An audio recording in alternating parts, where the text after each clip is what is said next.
Hey YouTubers, this is the Gold Standard 924 coming at you with my WWE Summerslam 2016 review.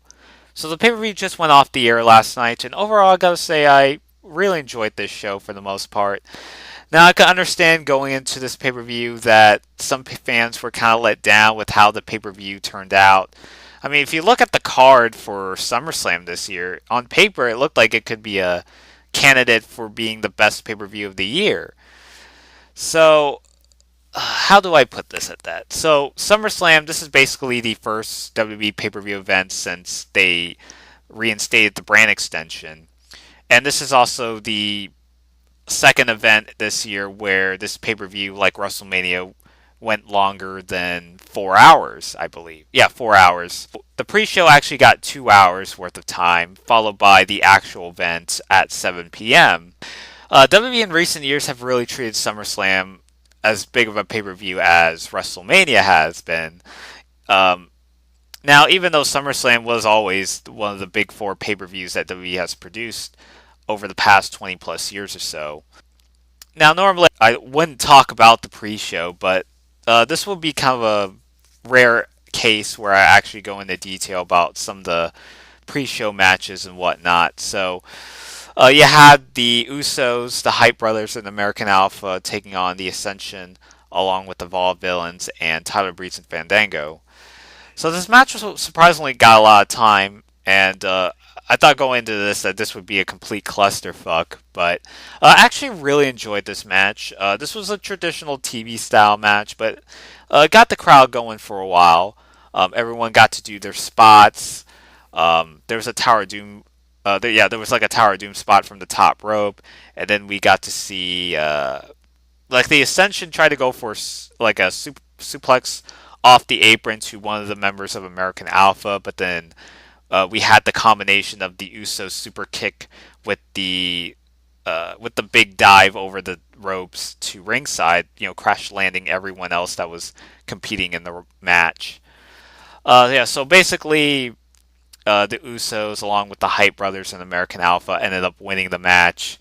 There was actually a little bit of controversy towards the end where one of the guys from American Alpha tried to go for the pinfall, but one of the Usos tagged one of those guys. I can't remember if it was Chad Gable or Jason Jordan, um, but yeah. So the Usos ended up getting the tag. They go for that body splash finishing move that they do, and ended up picking up the win for their team.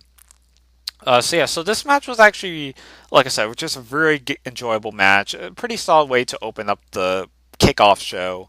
So I really liking the variety in tag teams, especially on SmackDown side of things. Like it seemed like they're taking the opportunity to kind of craft these six tag teams and make them seem just as important as opposed to just being put to the wayside, just be served as nothing more but enhancement talent. Especially with if you look at a tag team like the Ascension, who weren't really doing as much or weren't really being utilized or being portrayed as a legitimate threat to the tag division prior to the brand extension. But I think now that they're splitting up the brands, I think this could be a good opportunity to give some of these tag teams a little bit of juice and really spice up their characters a bit. But nevertheless, I really enjoyed this 12-man tag match. And then we also get to a traditional 2-on-2 tag match with Sami Zayn and Adrian Neville taking on the Dudley Boys. Now, this match didn't really go on for very long. This is basically kind of building up dissension between Bubba Ray and Devon, as the announcers have brought up that there's been kind of a falling out going on within the ranks. Um, so Sami Zayn and Adrian Neville won this match. I've seen some bits of Bubba Ray Dudley, especially in TNA, where he was pulling off the Bully Ray gimmick. So maybe when they break off Bubba Ray and Devon, perhaps they could pull off a very similar gimmick to the Bully Ray character. I don't know if WWE is going to refer to Bubba Ray Dudley as Bully Ray, considering he was in TNA and established himself as a singles competitor. But since it's WWE and they don't really seem to acknowledge TNA as much compared to the other wrestling organizations overseas, so I mean the Dudleys. I mean they had a pretty impactful return last year, but they just kind of fell to the wayside once they kind of weren't able to capture the tag team titles from the New Day and stuff. But yeah, so they've been losing a lot of matches. It's just been kind of there and very uninspired and not really being portrayed as a big threat. I mean, when they ended up turning heel earlier this year, it seemed like they were trying to do something with them, but they just kind of used them as sort of enhancement just to kind of put over the new faces of tag teams, and they just kind of felt like an afterthought, which is kind of sad, considering the Dudleys have done so much over the past 2 decades, and they deserve better. Um, but I would like to see what they will do once they split them up. Maybe Bubba Ray could maybe portray like his old gimmick back in TNA, or maybe have Devon go back to being Reverend Devon. Maybe I'm just jumping ahead, so to speak. But overall, I gotta say, yeah, Sami Zayn and Adrian Neville beat the Dudleys in kind of a whatever match. Then we have to close off the kickoff show is the first match in the best of 7 series, consisting of Sheamus taking on Cesaro. Now this match, I mean, it was actually pretty solid. I mean, we haven't seen WWE produce a best of 7 series in over a decade. I believe the last one they did was Booker T taking on Chris Benoit, where they were fighting over the U.S. title. They even had another one prior back in WCW where they were fighting over number 1 contendership for the TV title. But unlike those 2 series of best of series matches, I mean, Sheamus and Cesaro, I'm like, what are they fighting for, really? Um, like they had Cesaro be the challenger to take on the U.S. champion Rusev just a couple weeks ago on Raw, and they could have used that opportunity to have Cesaro beat Rusev in the main event to become the new United States champion. So then when they announced that they're doing a best of 7 series, it's like, what the hell are they really fighting for? So it would have made a whole lot of sense if they had Cesaro win the U.S. title from Rusev, and then it would have just made a whole lot of sense. But I guess it's WWE's reverse psychology, so to speak. But whatever. Yeah, this match was just a pretty solid match. Nothing too out of this world, but Sheamus defeated Cesaro with the bro kick. 1, 2, 3. They're going to continue having another series of matches just because ... We have no idea what we're fighting for exactly. Yeah, this match was just... I mean, it was a pretty enjoyable match, but nothing too out of this world. So then we go over to the main card. Now, the show opened up with Chris Jericho and Kevin Owens taking on Enzo and Cass. So Enzo and Cass, this is their hometown. They opened up the show with a bit of a promo talking about their hometown and how much it means to all these fans that are out there tonight. Yeah, so afterwards, the match ends up taking place. Now, I was thinking that Enzo and Cass would have won this match, just because, primarily because this is their hometown, and I'm definitely liking the chemistry between Chris Jericho and Kevin Owens, especially the past several months. I would think that maybe those two could have been utilized in different matches, maybe have traditional one-on-one matches as opposed to just being another makeshift tag team. But it seems like it's really catching on, and I'm liking what they're doing with them. I really felt that Enzo and Cass probably could have won this match. There was actually a really cool thing where I believe, I think Kevin Owens elevated either Enzo or Cass, and then Chris Jericho just nailed with the code breaker, which was kind of like a double team combination, and that's how they kind of won the match. It didn't really get a whole lot of time, which I thought it was going to get, but the crowd was actually pretty disappointed when Enzo and Cass came up short in that match. So then we get to the women's championship belt between Sasha Banks defending the belt against Charlotte. So Sasha Banks ended up winning the women's title to Raw after Money in the Bank. So this was the first Raw since they started the brand split, and this would be kind of a rematch from the match that they had on Raw, which was given a lot of time here, but this match at SummerSlam, I was hoping that they would capitalize on that, but in the first few minutes of the match, kind of really dragged it down for me. It started off pretty slow and methodical, And then there was this, I don't know if you want to say it was a botch, but Charlotte was trying to go for, I believe, a sidewalk slam from the top rope, but then at some point Charlotte slipped her arm and Sasha Banks landed hard onto one of the corner posts of the turnbuckle. So when I was watching that, I was actually pretty shocked because I wasn't sure if this was actually legit or she was just playing up the psychology in a story in a kayfabe standpoint. But it looked like it was actually pretty legit. Yeah, so Charlotte pretty much took all the offense. I thought for sure that the match would end up cutting abruptly, but Sasha kept fighting on, which I actually admire her for doing.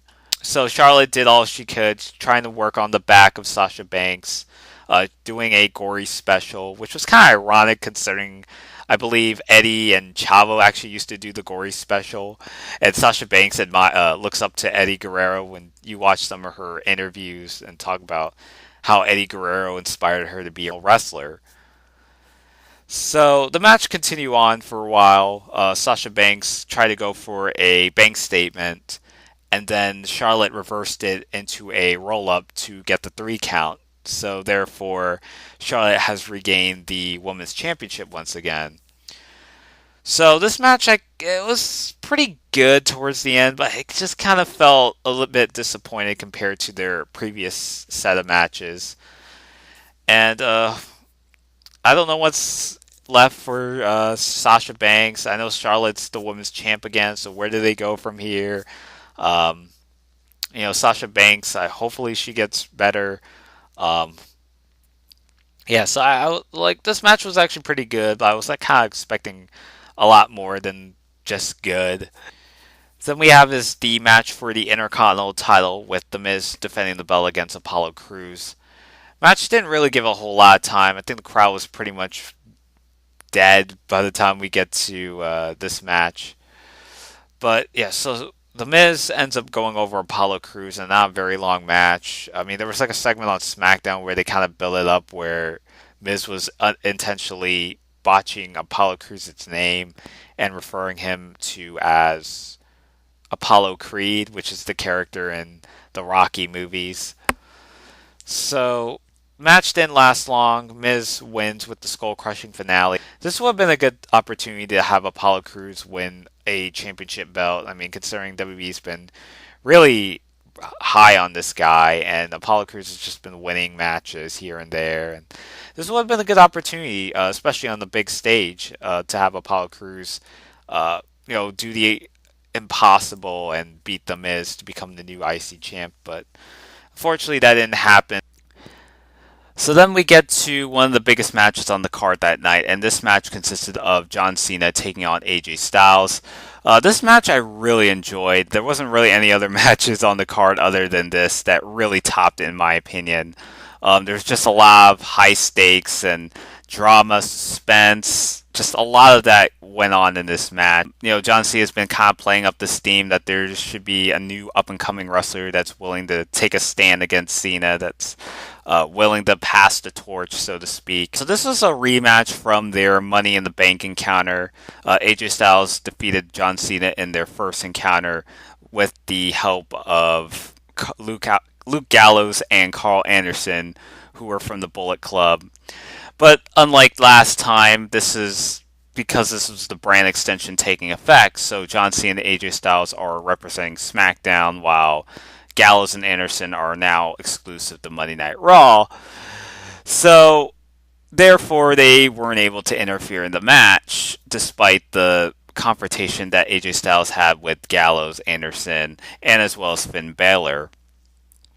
But this match, I definitely thought this was a step up from their Money in the Bank match. So John Cena tries to go for the attitude adjustment, and AJ Styles just keeps countering it in some way, shape, or form.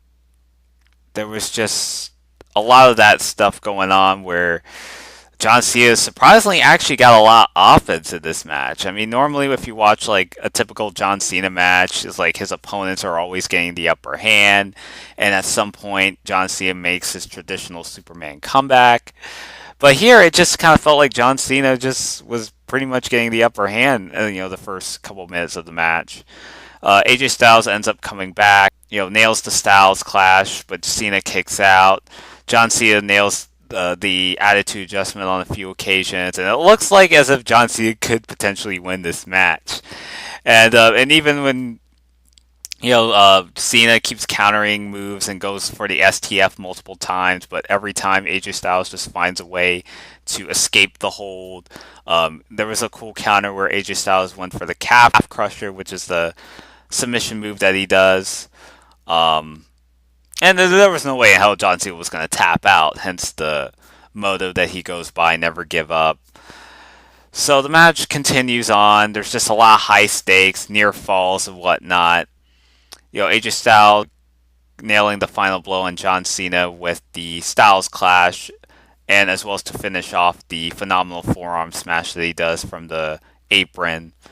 So yeah, AJ Styles actually beat John Cena clean, which is one of the very few exceptions of his, John Cena's career. I believe it was the third time in recent years, because I remember the first time John Cena fought Daniel Bryan at SummerSlam 2013, a couple years back, where Bryan ended up winning the world title.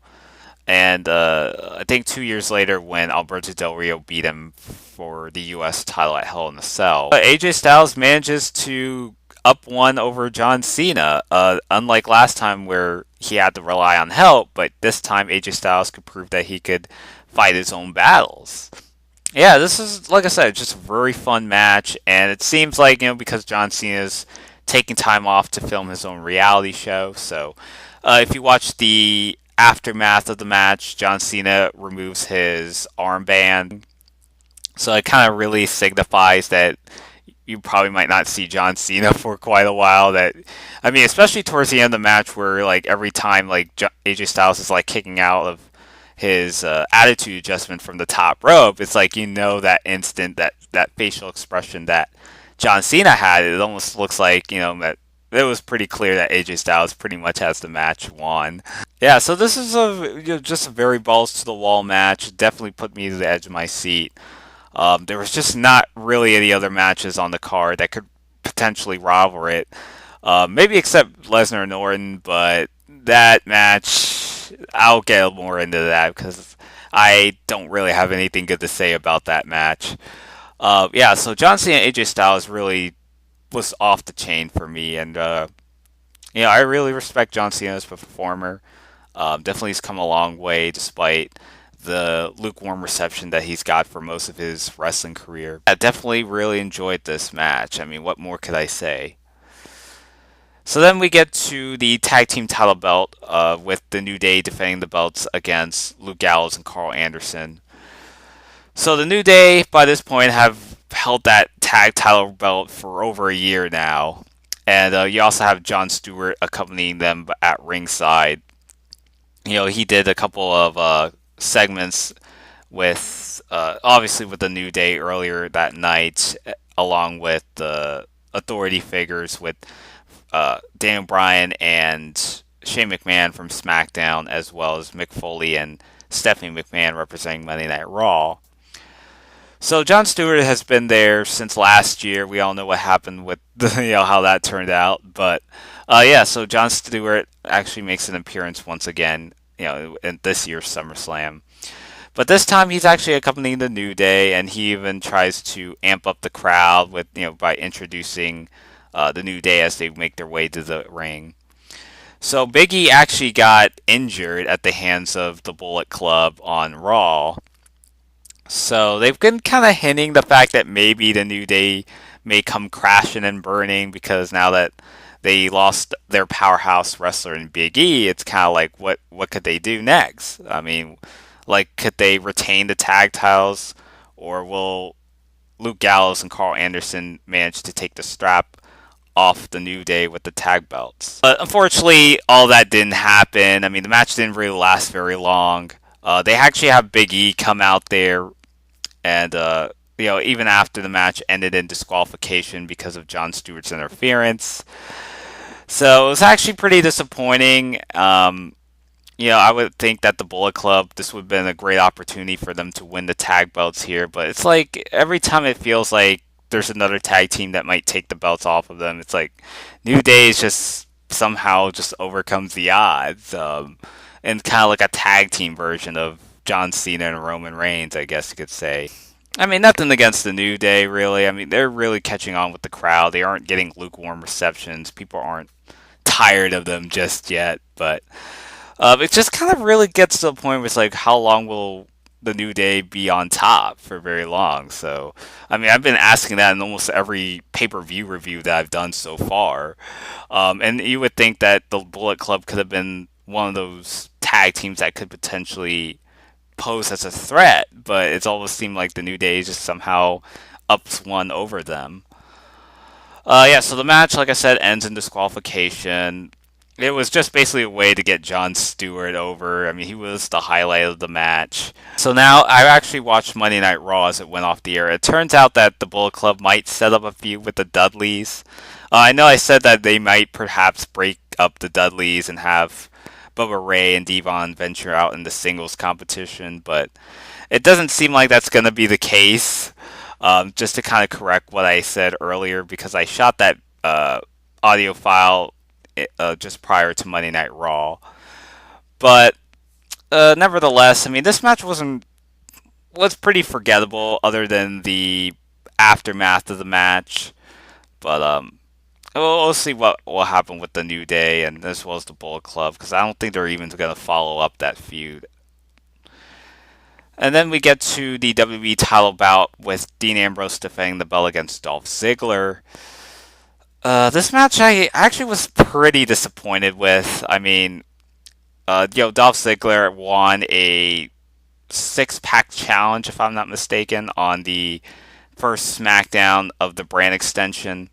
So Ziggler won that match to earn a shot at the WWE title belt that Dean Ambrose is holding at the moment. So yeah, this was actually basically a babyface versus babyface confrontation, although technically they've been kind of having Dean Ambrose just kind of teasing some sort of a sort of a heel kind of promos where he's just doubting Dolph Ziggler, saying that you don't like you're not up to par with me, and something to that effect.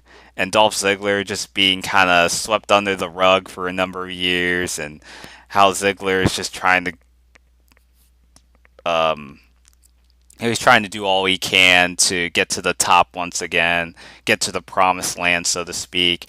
Actually stole a couple catchphrases in one of those promos when I watched the video package, because of like Dolph Ziggler is making references to Shawn Michaels and Triple H, and talk about how that damn good that he is.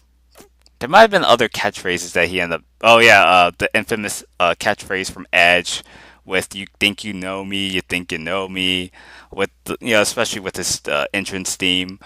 Um, so it was just kind of weird, and the build-up wasn't really much to do, since it was kind of an aftermath, because he had so many other main event matches that kind of overshadowed this. I mean, this match kind of felt like something you would see on like SmackDown. But yeah, I was pretty disappointed with this match. Dean Ambrose won with the Dirty Deeds. It just wasn't really anything too special.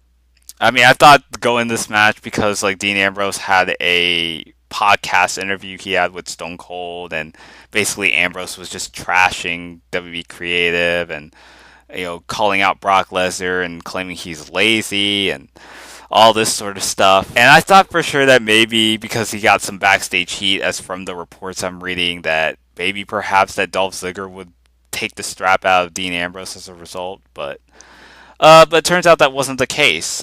Dean Ambrose managed to retain the WWE title belt against Dolph Ziggler.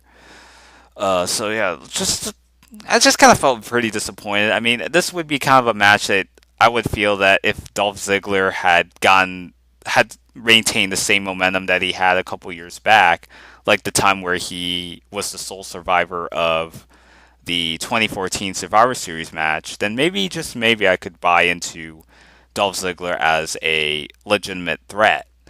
But by this point, I mean, this is the same guy that jobbed Baron Corbin in a series of matches that didn't really amount to anything. When I say amount to anything, I'm talking about like storyline wise, because there wasn't really any story regarding the Dolph Ziggler Baron Corbin feud. So this match, I just kind of felt really disappointed.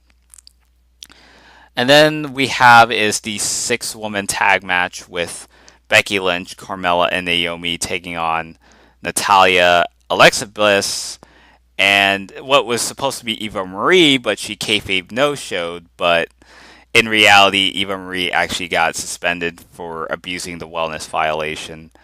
But even despite that, they managed to keep it in the kayfabe standpoint, so they didn't really have to worry too much about uh, having to write her off in some weird way. I mean, they were already just doing this whole excuse where Eva Marie is constantly uh, cowarding herself from having to wrestle in a match, coming up with lame excuses and whatnot. But instead, we got a replacement, which was Nikki Bella, who surprisingly actually got a big pop, like a John Cena Royal Rumble 2008 levels of pop. Um, yeah, so this match, I mean, it wasn't as bad as I thought it would be. I mean, it didn't go on for very long, but they did a good job hyping up Nikki Bella's comeback and like who's their tag partner, who's Natalya and Alexis Bliss teaming up with. Nikki's team ended up winning. She actually did a TKO, which for anyone that remembers that Mark Merrow used to do that TKO where you have to lift your opponent in a fireman's carry position and then spin him around and do like a diamond cutter of sorts. Yeah, so Nikki Bella actually used that move, so she's not using the rack attack anymore since that finishing move actually played a big part in why Nikki Bella had to undergo surgery during that time. So yeah, so she pretty much changed her finishing move. I'm not sure what she's gonna call it by, but maybe that's not important. But I actually like the finishing move that she had here. But even though I'm not necessarily a Nikki Bella fan for that matter, yeah, this match wasn't too bad, but could have been worse. But it did create a moment for the especially for the crowd and whatnot.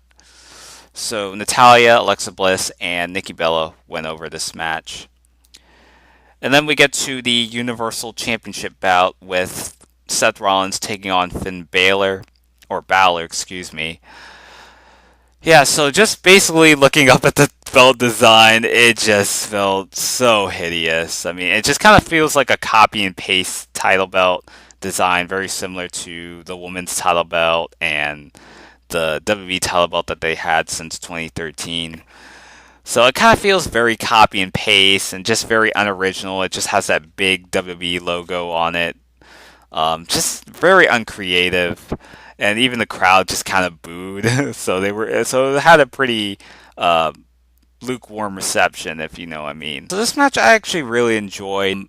At some point, Seth Rollins actually did a power bomb to Finn Balor over at the barricades, and Finn Balor actually landed his arm pretty hard.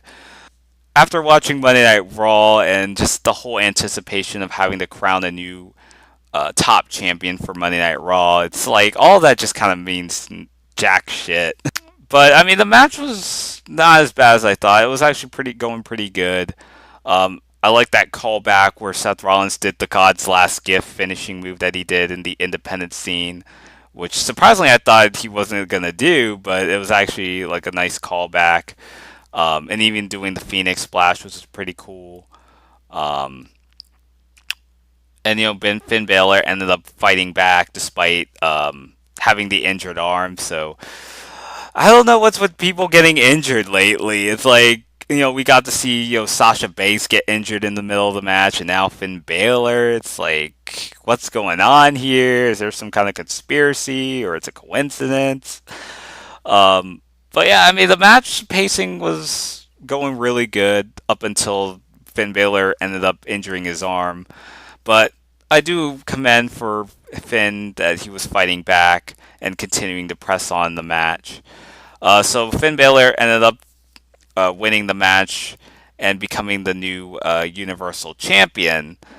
Just for that one night, unfortunately, when he now has vacated the belt. So yeah, the match itself wasn't too bad. It just kind of sucks for Finn to get injured and having to vacate the belt that he just won not too long after. I mean, it was actually one of the really fastest push to a top world title, even though it's not directly called a world title, but called the Universal title, which is kind of really weird. I guess it's kind of a throwback to probably Universal Studios or Universal, which is the company that owns USA Network that runs Monday Night Raw, or just a nod to just the WWE universe, the name of the crowd, the fan base of the WWE. So Finn Balor ended up going over Seth Rollins and becoming the fastest wrestler to become the Universal Champion or the top champion of a brand. And then we have in the main event is Brock Lesnar taking on Randy Orton. So this match actually was built up for quite some time. Brock Lesnar was announced to face Randy Orton. This match I was hoping to be a lot more than it should, but unfortunately the match seemed to be cut short. There was actually some pretty sick spots where Brock Lesnar was just tossing around Randy Orton like a rag doll, even threw him over the announce table. Randy Orton did an RKO on Brock Lesnar. So they've been kind of playing up this whole theme of whether Randy Orton can nail the RKO on Brock Lesnar, but they kind of really sabotaged that when Randy Orton just RKO'd Brock out of nowhere on Raw. So that kind of really diminished the whole question of whether or not Randy Orton can execute the RKO successfully. So, I mean, if they had saved that moment for SummerSlam, then I could probably buy into the story a little more. Not that it was completely bad or anything. Randy Orton come out there and RKOing everyone and invading Raw and going through the crowd, and then Brock Lesnar ends up getting his vengeance back by invading SmackDown despite having like security guards swarming him. This match I had some high expectations and I was very disappointed with how the ending of the match, especially since it was cut so abruptly. So like Brock Lesnar ended up busting Randy Orton wide open, and then the match ended up cutting up short where it was announced that Brock Lesnar had won via TKO as a result of the blood. I was gonna say blood stoppage, but I'm pretty sure there was another word to describe it. But blood did have a big factor on Randy Orton and having him pass out. So the crowd pretty much booed, and it just kind of felt very anticlimactic to end the show that way. I don't know. I just watched that. I was like, that was it, and the crowd was just kind of booing, and just kind of had the pay-per-view end with not so much a happy ending. Sort of like WrestleMania 32 earlier this year, where they had Roman win, and then the crowd just kind of booed as the pay-per-view ended. Yeah, this pay-per-view and WrestleMania 32 have so much in common when it comes to the ending of the pay-per-view and as well as the longevity of the pay-per-view, because WrestleMania 32 and SummerSlam ran for more than 4 hours. I think about 6 hours to be specific. And, counting the pre-show, which ran for like 2 hours as opposed to the traditional 1 hour kickoff shows that they would normally do for some of their B-level pay-per-view events. Yeah, I was very disappointed with Brock Lesnar and Randy Orton. I expected a lot more from this, but it kind of, like the ending just kind of caught me and perhaps a lot of people by surprise. Whether or not Brock Lesnar actually legitimately knocked out Randy Orton, or they were supposed to continue on the match a little longer than they did. But I mean, it just kind of felt, I don't know, it either felt scripted or unscripted, but I think that's kind of a bit of a mystery, or at least what I thought when I watched the ending of that match. And, Shane McMahon came out there, and then they had Brock Lesnar F5 Shane McMahon. So, the match, and as well as the pay-per-view, ended with Brock Lesnar coming out on top. Show ends, crowd boos. The SummerSlam, I mean, there's some matches I enjoyed, but I could see why some people didn't really like it as much it's definitely a mixed bag of sorts. I would say it's a tad bit better than Mania, but not by much. Definitely not the worst SummerSlam I've seen, but it could have been so much more than it is. When it comes to having WWE pay-per-view events in New York, a lot of the times they tend to deliver. I mean, look at Survivor Series 96 or SummerSlam 98, 2002. Um, but yeah, I mean, this pay-per-view wasn't as bad, but it could have been a lot better. I don't think it lived up to its complete potential, in my personal opinion. So the matches I would recommend would be John Cena taking on AJ Styles. Um, Sasha taking on Charlotte despite the first couple minutes. Let's see, Seth Rollins and Finn Balor for the Universal title. So I think those are like the only three matches I would recommend for you guys. I think I'm also forgetting about Roman Reigns versus Rusev for the US title, but that match didn't take place. I don't think they're going to follow up on that feud, but from the looks of it, because now that Roman Reigns is in the Fatal 4-Way for next week, I mean, then again, he might not win the Universal title, but it kind of seemed like after watching Monday Night Raw, they didn't have Rusev interfere in the match, so I would think that he would, but it seemed like Roman Reigns ended up overcoming the odds and beating Chris Jericho in the main event. So, nevertheless, this is basically my thoughts on SummerSlam 2016. Let me know what you think down in the comment section below. Tell me what your favorite matches, least favorite matches. Did you like the pay per view? Did you not like the pay per view? Yeah, just leave down your thoughts in the comment section below. And until next time, this is the Gold Standard 00924 signing out.